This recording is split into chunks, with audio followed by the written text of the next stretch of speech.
I realize I have a few US followers here, so I thought I'd explain what I mean when I say Core 1, Core 2, or some of these other Canadian CPA tests. So the way the US and Canadian CPA is structured is pretty different from one another.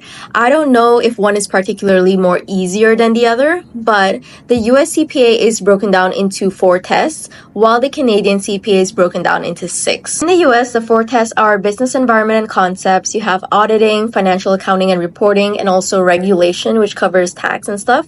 In Canada, we're tested on similar things, but the structure is slightly different. So the first test is Core 1, which mainly tests financial reporting, but there are smaller sections of assurance and tax thrown in there. The second test is Core 2, which mainly tests managerial accounting, but again, small sections of finance and strategy and governance thrown in there. Then we move on to the electives. We're required to take 2 electives out of assurance, tax, and finance.